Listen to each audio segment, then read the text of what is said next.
everyone. Today we will be continuing with our reading. So this is the chapter known as How We Learn to Be a Girl. इसका जो initial chapter है, initial part है इस जो chapter का, it's very entertaining. If you want to read it you can go on and read it, but I think I am not that comfortable enough to share it on the platform.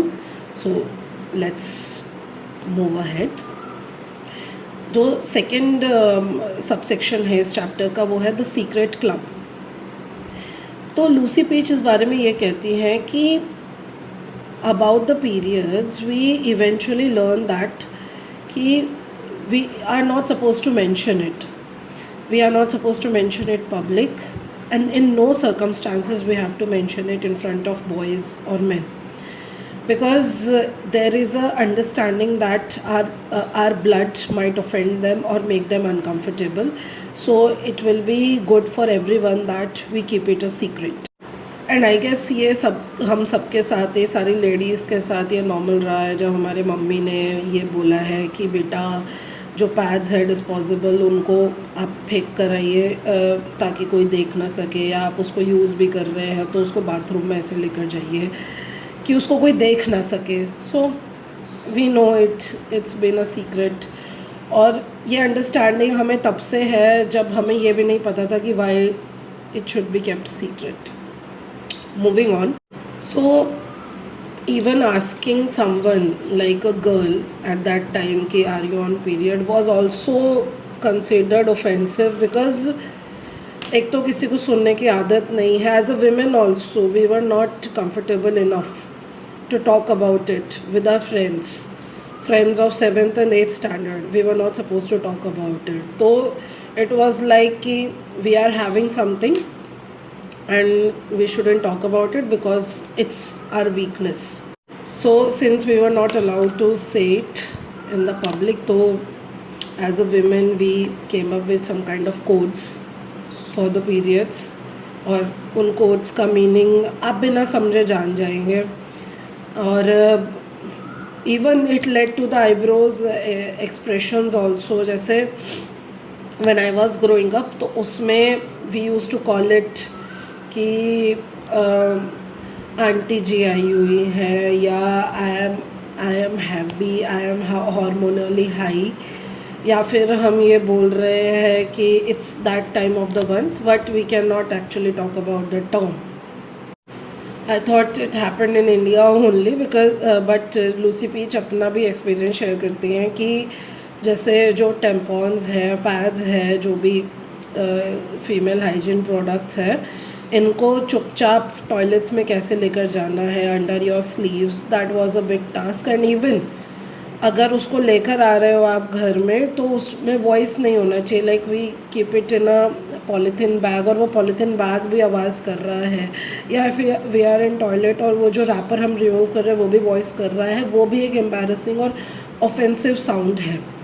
So she also mentions that until 1985 the term period was not said on the TV also, and it was spoken by Courtney Cox in an ad regarding tampons. Courtney Cox friends वही है जो Friends series में मोनिका का character play करती हैं, तो we can relate to her. Lucy also talks about कि किस तरह से इन एड्स को बनाया जाता है, लाइक पैड्स और टेम्पॉन्स के, और ये इंडिया में भी अभी भी होता है. लाइक period blood को it is indicated by blue liquid, and a woman or a girl is dressed in absolute white and she is participating in the sports. मुझे ऐसा लगता है ये they have these ads are written by men because they don't understand periods. It's not about getting spotting or releasing blood, but it's more than that. Cramps तो I don't think वो लोग experience करते होंगे, तो they don't understand. उनको ये लगता है कि अच्छा पैड्स लगा लिए तो अ गर्ल कैन इधर उधर भागो जल्दी जल्दी, ठीक है, she can play sports, and we all know that it's not completely true. Even she mentions about कि पीरियड्स को मूवीज़ और सिटकॉम्स में स्पेशली रिटन बाय मैन ऐसे उसको डिवाइस किया जाता था, ऐसे दिखाया जाता था that it's a device of high drama, that if a girl is on period तो भैया बहुत सारी ड्रामे उस सीरीज़ में होने वाले हैं और उसको एक ऐसा कॉमेडी शो किया जाता। एंड इवेंचुअली अगर पीरियड्स को दिखाया भी जा रहा है एक लाइट में, नॉट अ कॉमेडी लाइट, तो इसको एकदम ग्रोस दिखाया जा रहा है, जैसे it's a crime scene and women are filmed like they cannot be sexy if they are having a menstruation.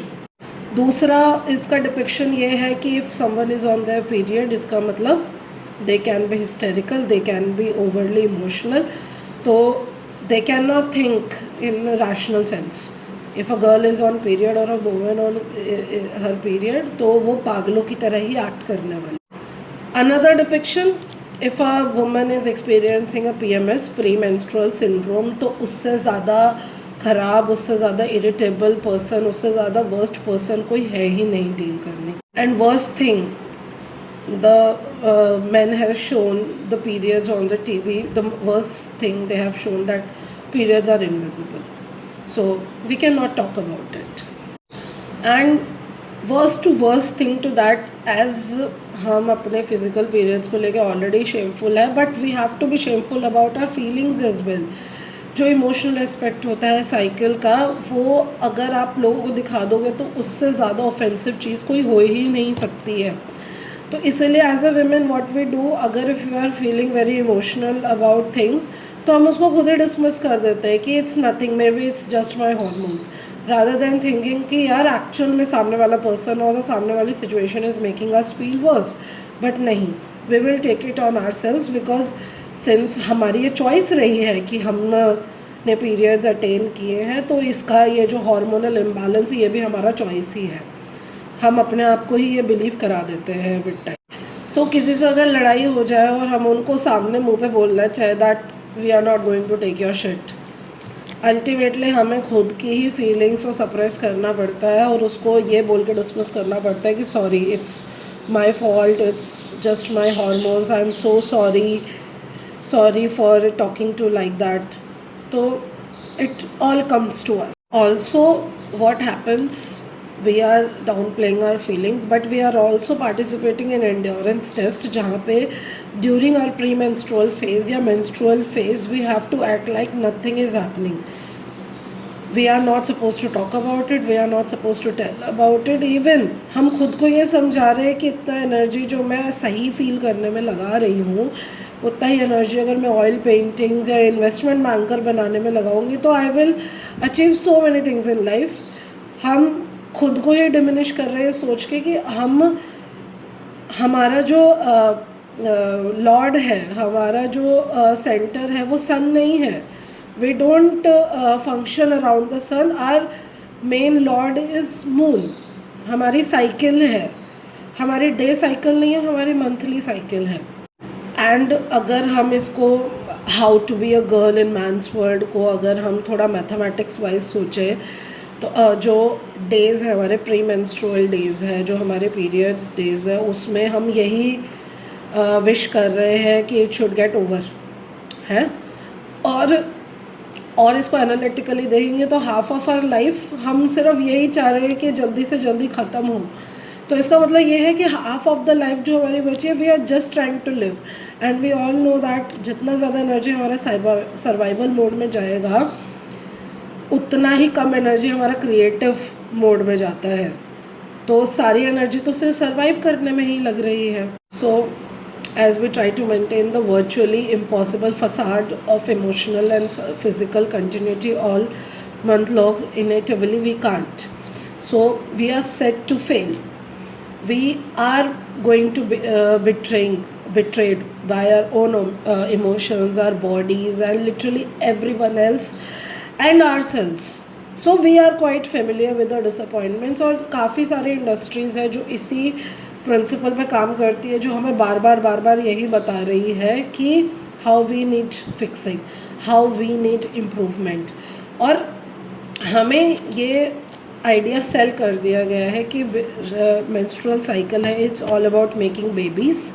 So at all cost we have to avoid periods. ठीक है, तो एट लास्ट लूसी पीच इस पूरे जो subsection है इसको conclude करती है by saying that we women grow up by learning कि वॉशिंग मशीन या डिश वॉशर जो साइकिल्स है वो कैसे काम करती हैं।